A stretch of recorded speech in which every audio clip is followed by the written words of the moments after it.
What is up, everyone? Welcome back to another episode of Check the Kick. Happy to be back. Took a week off. Reason I did that is because there was no fights last weekend, and I did the recap show with Keith 2 days before I typically record. So my show would have been a recap, and I already did that with Keith. So hope you guys listened to that. If not, go back and listen to it. We did a recap show of the Kyle Bahio versus Jared Cannonier card that actually ended up being pretty freaking good. Some cool fights coming up. We're going to talk about fights. We're not going to continue to talk about John Jones and Tom Aspinall and Dana White and his crazy antics. I guess what I'll say is it is pretty funny that now other media are giving him pushback because he just doesn't understand what current pound for pound rankings and the greatest of all time. He doesn't get it. And that's fine. He's going to die on that hill, and he's doing it for promotion. John Jones has been pretty funny. I've come to the realization a long time ago that he's never stepping in a cage against Tom Aspinall, and the UFC is not going to give him Deontay Wilder money, so that's not going to happen. That's all I'll say about it. It is funny, though. I myself have had a pretty interesting week. I didn't record. I usually record on Monday. It's Monday again, September 2nd.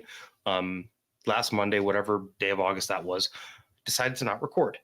Had a little bit of free time, so I went and did some fishing. While I was fishing, I was throwing a big, heavy swim bait with a big, heavy swim bait rod, and I'm kind of ripping it through the grass, and I rip it real hard, and I kind of feel a little pop in my right shoulder, and I'm like, fuck it. And I'm not 35 yet. I'm 33 years old, so I'm at the point in my life where, I might need to rest a little bit more.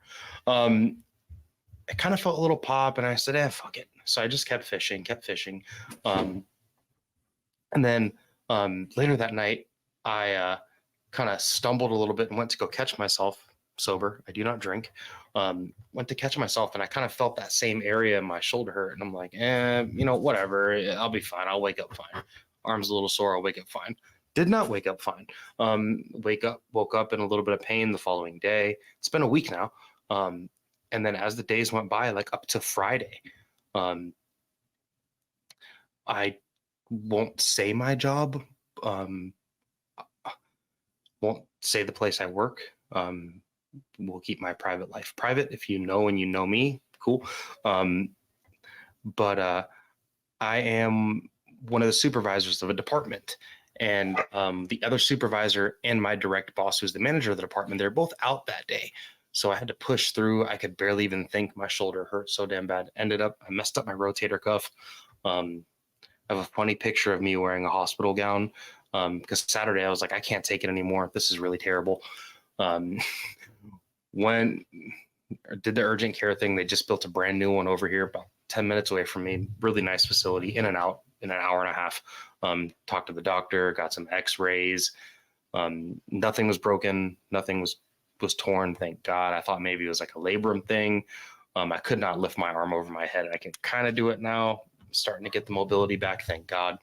But there's a couple days, Thursday and Friday, where like the pain was like an 8 out of 10. It was real bad. So the doctor diagnosed it as a strained or sprained rotator cuff. I have to go do a little bit of physical therapy. Funniest part of the whole thing was they gave me a Toradol shot. Never had a Toradol shot before in my life. If you've had one, then you know. I'm an average size dude. I'm like 6 feet tall. I weigh 200 pounds. Dude came into the room. Me and my fiance and I are sitting in the waiting room. And I'm going to talk about the fights really soon. This is just a story of my life. We're sitting in the waiting room, and this guy comes in. He's probably 6'3", 6'4". He's pretty big. And he's like, okay, I'm here to give you the shot. And I'm like, okay, cool. And I'm wearing the gown because I had to get the x-rays and shit. So I start undoing the gown, and I'm lifting up my arm. And he's like, no, it's not going in your shoulder. Fiance and I both just automatically assumed, okay, well, it's going to go straight into the place where the pain is. They're going to inject it right there. No. Had to give me the shot in my freaking ass cheek. He's like, which cheek do you want it in? I'm like, I don't know. Are you going to buy me a drink first? I, and I ended up having to pull out my right ass cheek and get on the hospital bed and lean on my side while this big dude sticks a needle in my ass. And my butt cheek was super sore and like kind of like messed up my stomach for a couple days, but it was pretty humiliating. Had to get up on there and put my butt cheek out. Um, but we're better now. I'm on the mend. We are good. That is story time with Devin now. I will not be doing these often unless something funny happens to me, and I feel like you guys should hear about it.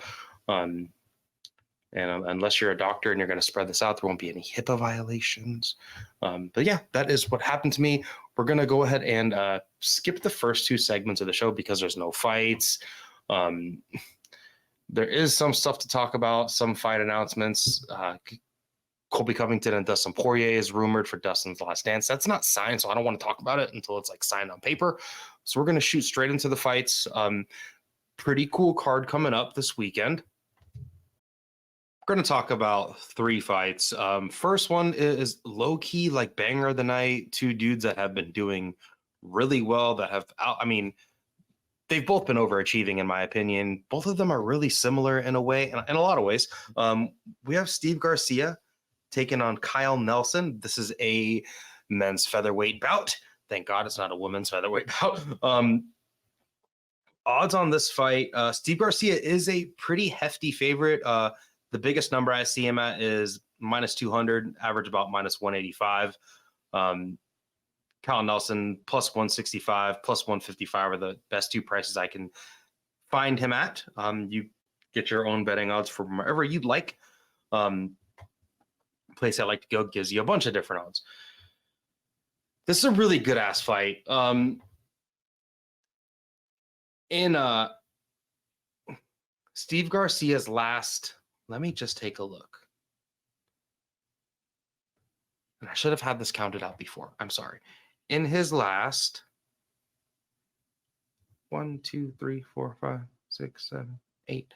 So he's 6-2 and 6, or sorry, 6-2 in his last 8 fights, which are pretty good. He got knocked out by Mahashate, which is like, that's a bad loss. But if you just remove that, like, okay, he lost to Luis Pena back in 2020. Before that, in LFA, like, he knocked out and finished Jose Mariscal. Like, look what Mariscal's been doing. The finish of Chase Hooper was awesome. The Shailin Nordembeke body kick and punches was great. The Melky Costa knockout was awesome. And then just last time out, he's knocked out Sung Woo Choi. He's on a 4-fight finishing streak, which is really incredible when you kind of just look at this guy. Cal Nelson, another dude that is on a 3-fight winning streak after going on a bad 2-fight loss streak.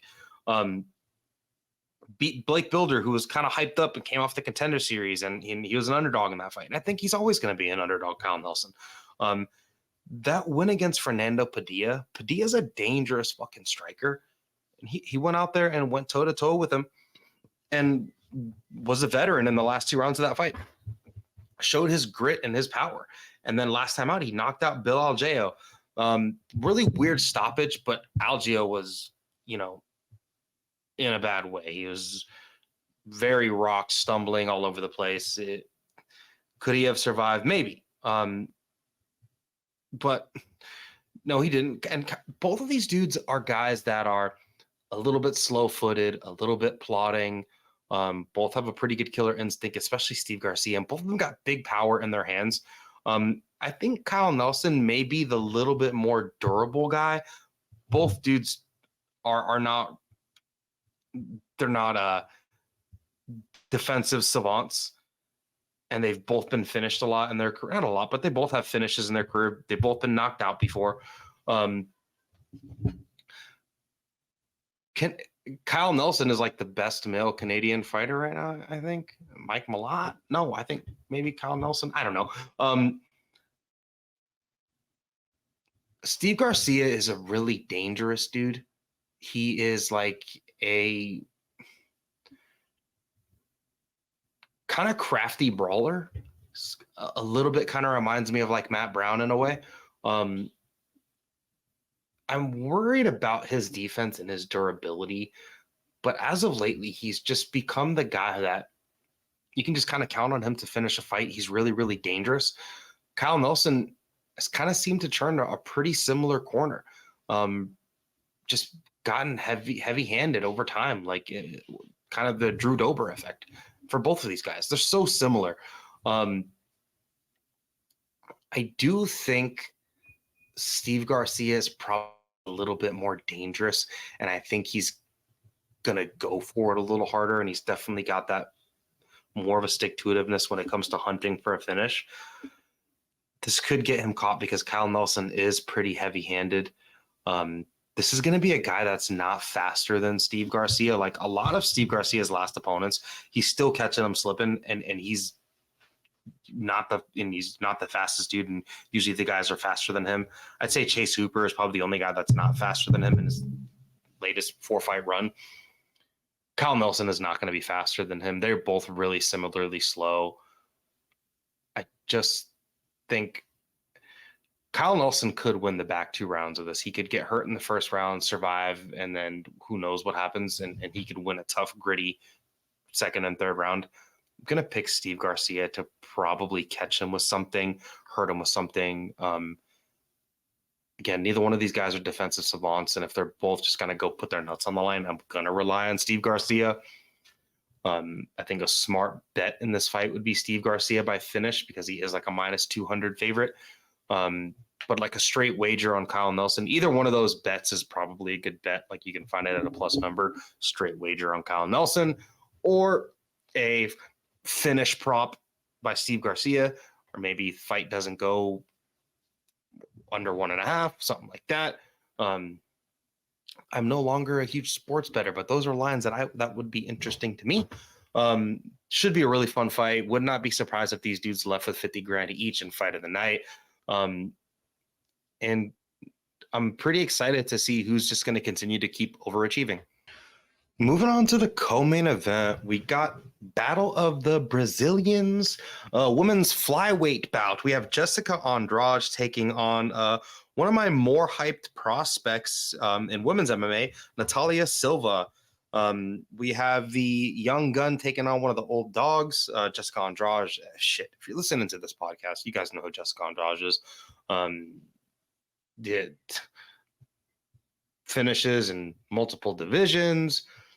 She's got finishes at bantamweight, women's bantamweight. She's got finishes at women's flyweight, and she's also got finishes at women's strawweight. Really, really impressive career.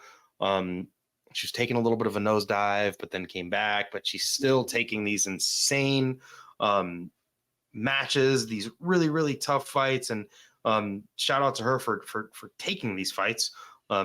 Some quick Jessica Andrade news, supposedly. She's suing her ex-coach in court because he was embezzling he embezzled $2 million.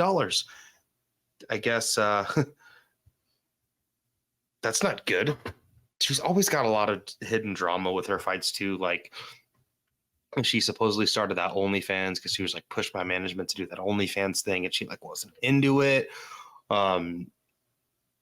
And she took a bunch of those fights back to back, but she's back. Her last time out, she did defeat Marina Rodriguez. That was in April of 2024. And then before that, she knocked out Mackenzie Dern, which is really impressive because Dern's not that bad of a fighter. She did have that really tough 3-fight loss streak where she got finished by Erin Blanchfield, then got knocked out by Yan Jianan, and then did get subbed out by Tatiana Suarez. But, since then, she did grab those 2 dubs. She was on a 3-fight win streak. She knocked out Cynthia Calvillo. She had that cool standing arm triangle against Amanda Lemos, and then she beat the dog shit out of Lauren Murphy. She's kind of traded a lot of wins and losses where she'll go, she'll trade a win and a loss, go on a 2-fight lose streak, then go on a 3-fight win, go on a 2-fight lose streak, then go on a 3-fight win streak. She's just a super veteran of the game. She's only 32 years old, but it's definitely an old 32. Been doing it forever. Natalia Silva, she is a girl that took a long break from MMA at one point in her life. Like she fired off a bunch of fights between like 2015 and 2019. She has a loss to Marina Rodriguez like back in 2017, but since then has gone on this like 11 fight win streak. She took a 3-year hiatus from 2019 to 2022, got signed to the UFC, and just was an animal. And it's weird because in her regional career, like in Jungle Fight, Thunder Fight, PCMA, like she had a lot of she did a lot of grappling and won a lot of fights by submission, but since then she went away and kind of became this like super speedy, super great footworky, kind of small for the division, but so is Andrade, but not really, I guess. But the speedy footwork taekwondo-y in and out fighter, but not like a kind of almost like a great value women's version of Wonder Boy. I don't want to say that. She's actually very good. This is a really interesting fight. Both of these girls do have a lot of skills, and I know Natalia Silva's only 27, so there's not a huge age gap, but in MMA years, there's definitely a huge major difference, especially when it comes to, who they've fought and who they've beat. Like Andrade's freaking slam Rose Namajunas on her head. She's fought everybody. She's wins over, she's beaten Larissa Pacheco, like at 135 many moons ago, but it happened. She's fought the Valentina Shevchenkos. She's fought for multiple belts in multiple divisions. Fought the who's who's, and she's still out here doing it. Natalia Silva, this is going to be her first big step up. And I guess you could have said that about Viviane Araújo, who she kind of schooled last time out. Not schooled, but just outwitted. And Viviane Araújo had close fights with the current champion of the division. So really, really cool. Jessica Andrade is going to probably have the power advantage, but when it comes to physicality and athleticism, Natalia Silva is one of the girls like Shevchenko or whoever else that can actually out strengthen athletic her, or at least keep up with it, athlete her. Sorry.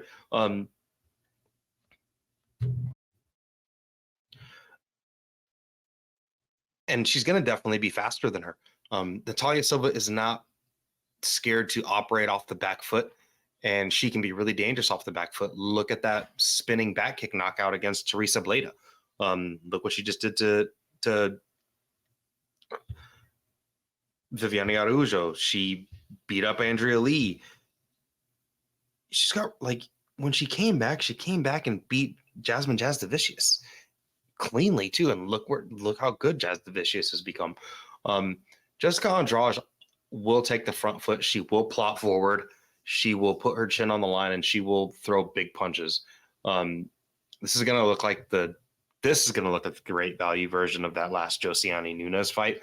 In a fight like this, I expect Natalia Silva to use her jab, but probably be on the back foot a lot and try to really let Andrade walk into her jab, walk into her straights. Andrade will barrel forward. If you look at the Erin Blanchfield fight, Erin Blanchfield had a ton of success with using her jab and kind of buzzed up Jessica Andrade pretty easily, outstruck her on the feet. And Erin Blanchfield is not the speedster, the slickster, or the athlete that Natalia Silva is. She's an athlete in different terms, but Natalia Silva might be the fastest girl in this division. She's very good, very, very quick, has good knees. Only thing that she does that I don't like sometimes is if she does get cornered, she will kind of bite down and have a prolonged exchange in the pocket with her back up to the fence or within that warning track between the black line and the fence, just because she is such a willing back foot fighter. I don't love people taking the back foot in MMA because that's just not how it's scored. This is not boxing. Defense doesn't get scored. Slickness. Defense is its own reward in MMA. So she could get clipped up if she's willing to have these prolonged exchanges with Andrade. What she needs to do is just stick her with the jab.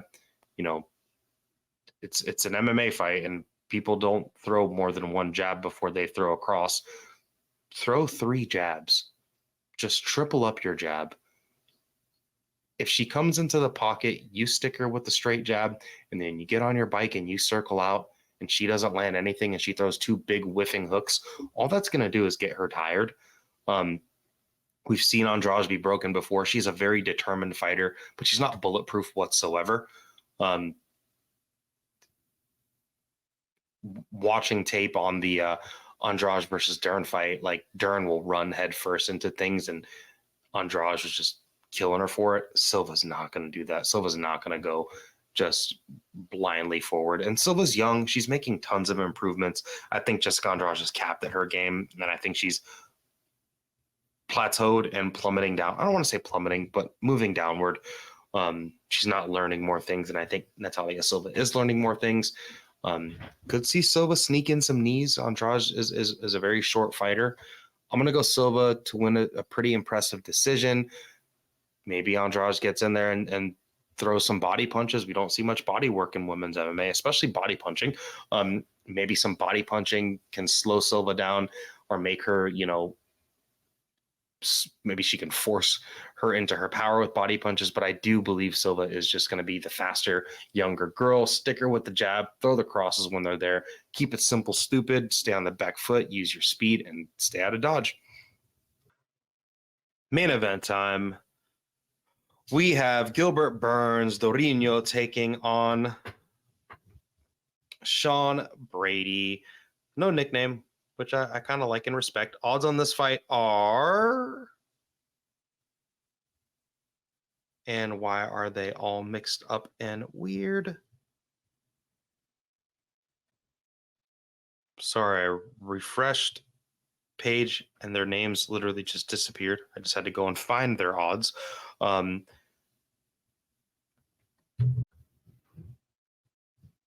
Brady is a decently sized favorite here. He's a minus 185 favorite. Burns comes in at plus 145 as the dog. This is a really good freaking fight. 38-year-old Gilbert Burns. He's coming off a tough knockout loss. Wasn't that long ago, March 9th, which I don't love of this year. Sean Brady took a while off from his last time out. And he looked okay against Bilal. Like, he really did. And he steamrolled Kelvin Gastelum, which that was a good way to come back, even though it's Kelvin Gastelum. That Bilal fight seems like it was just yesterday, but that was all the way almost 2 years ago, October 22nd of 2022. And the way he finished Kelvin Gastelum, that was pretty damn impressive. Kimura him after completely out-grappling him and flattening him. And Gastelum's not a dude that's always so easily out-grappled. I really like this fight for both of these guys. It makes a lot of sense. Gilbert Burns is taking nothing but tough fights. I mean, I'll just read you some of his last opponents. Demian Maia, Tyron Woodley, Kamaru Usman, Wonderboy, Hamza Chimaev, Neil Magny, Jorge Masvidal, Bilal Muhammad, and Jack Della Maddalena. Out of all those that I just named, Neil Magny was his easiest opponent, and that's not easy. Yeah, he just got knocked out, but it's freaking Neil Magny, and that was in 2023. Brady was undefeated until he met up with the current welterweight champion, Bilal Muhammad. And I don't want to say he got schooled. And I think that should have been a lot more of an eye-opening moment for a lot of people than it was. I thought it was super impressive. But even for me personally, you start, hindsight's 2020. You start looking at it and you're like, oh yeah, well, no shit. That's why Bilal Muhammad did that. He's like the best game planner in MMA.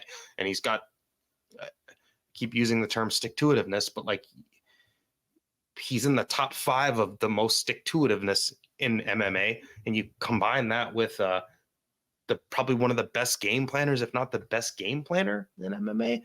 Yeah, it's fucking world champion. And he won the belt at over 35 years old. Bilal Muhammad is a really good fighter. Very high fight IQ. So for him to have the right game plan, incredible. I mean, Khabib was in his corner. He's throwing the cross while Khabib is throwing the cross. Like, he was just completely in tune for that fight. Bilal Muhammad would have probably beat any other welterweight in the division at that time, that night. Brady looked fine. Like, yeah, he lost via TKO and he didn't get dropped, but he started getting rocked by Bilal, and people make fun of Bilal, but like, I mean, he just outstruck Leon Edwards and out wrestled him. Like, it's not bad. And Bilal's getting better, but enough about Bilal. Sean Brady did win portions of the striking with Bilal. And I'm a little bit surprised he didn't. He did try to grapple, but Bilal's just a really good wrestler and grappler too. So is Gilbert Burns. It's funny because Bilal also just beat Gilbert Burns in a 5-round decision. Burns was hurt in that fight pretty early into the fight. People want to, use that as an excuse, but then you have the hindsight thing, and it's like, no, Bilal's actually just good. Again, enough about Bilal. Burns is a guy that he's so different from his brother because he's so fucking tough. Like he's not the most durable guy. He's been finished. Even his last time out, the fight with Usman where he dropped Usman and then he ends up getting finished later in the fight. He got finished to the body by Dan Hooker. That was at 155, and he probably should have never been in that division. But he's too tough for his own good. The brawls with guys like Hamzat Chimaev, he's just Gilbert Burns is just a freaking warrior. Went to war with Jorge Masvidal. He's just an OG of the UFC, Brazilian MMA in general. Very, very high level BJJ practitioner, multiple world champion, but so is Sean Brady. And that's where this fight gets a little bit interesting for me. I'm going to be curious if Brady tries to go out there and wrestle Gilbert Burns. Burns has never been submitted in an MMA fight, and neither has Sean Brady. Sean Brady looked really good, and he's so fucking huge. He's got he's like, if you just see him from behind, like he's got the widest, like from waist to shoulders is just like a straight big V. It's huge back. He's got so much strength. I don't think he's the striker that Burns is technically or with power, but I think he's probably just a little bit more durable than Burns at this point. Burns looked really good against Jack Della Maddalena and was kind of winning that whole fight until he got caught with that knee. I don't think Sean Brady is capable of techniques like that. Both of these guys are so well schooled too. It's really hard. I do my tape study. I do my research. I take a look at things and I dive into things before I record this, but not all the time do I have a pick. Like my heart says Burns, my mind says Brady, and I know that's like a big cop out, but I could totally see Burns just being like, fuck it, I'm 38 years old. I don't have a ton of time left. I got big power in my hands and I can go touch this dude. And we see how Sean Brady looks when he's the one in the driver's seat, but we also saw him kind of crumble against Bilal when the pressure was on him. When he had to be the nail, he didn't love it. Gilbert Burns has been the nail many a fucking times in his career. And the one time it happened in the UFC, not only did he lose, he got finished. So I could totally see Gilbert Burns just being a willing guard player, maybe getting some nifty stand-ups, using the Kimura to get some reversals and get to a hip and get back up to his feet and just be the bigger puncher. Gilbert Burns is definitely the bigger puncher, but I could also see Sean Brady having some success with the grappling. Gilbert Burns is 38. There's a stat out there you could find with fighters over X age versus fighters under their opponent being under X age. I'm going to pick Gilbert Burns. I'm just going to root for the old dog. I hope he gets another win. This is a really tough fight. He's fought nothing but killers. For some reason, I'm just personally not convinced on Sean Brady yet. He hasn't shown me that he has the striking to keep up with the elite of the division. And I don't know if Gilbert Burns is the elite of the division anymore, but he's definitely the dude, guarding the gate. I guess he's the gatekeeper. He's guarding he is the one that is, if you beat Gilbert Burns, then you're ready to step up to that next level. And I just haven't seen Brady striking show me that he's ready for that, because there's going to be dudes just like Bilal Muhammad, even guys like Kamaru Usman, that are going to stop your wrestling, and then you're going to have to strike with them. Bilal Muhammad stopped his wrestling and knocked him out. Gilbert Burns is my pick. Would not be surprised if Sean Brady goes out there and pancakes him for 3 rounds.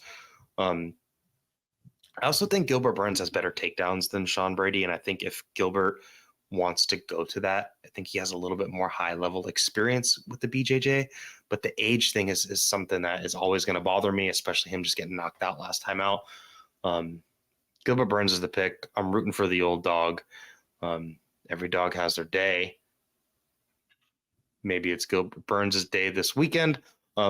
Pretty cool fights. I'll be back next week. We're going to talk about probably these fights, and then we're going to look at the Sphere card, UFC Noche, Riyadh season. I'm not going to call it UFC oil money, but there's something going on there. Turkey Al-Sheikh did also say that he is going to make boxing pay-per-views be affordable for everybody. So around $20. I'm curious to see what that does to the UFC. Wonder if Dana's like, hey, stop, don't do that. That's the show, guys. Check the kick. I'm the host, Devin. Sherdog.com is the website. This is my handle on all social media platforms. Holler at me if you want to talk about MMA or fishing or anything else. Enjoy the fights.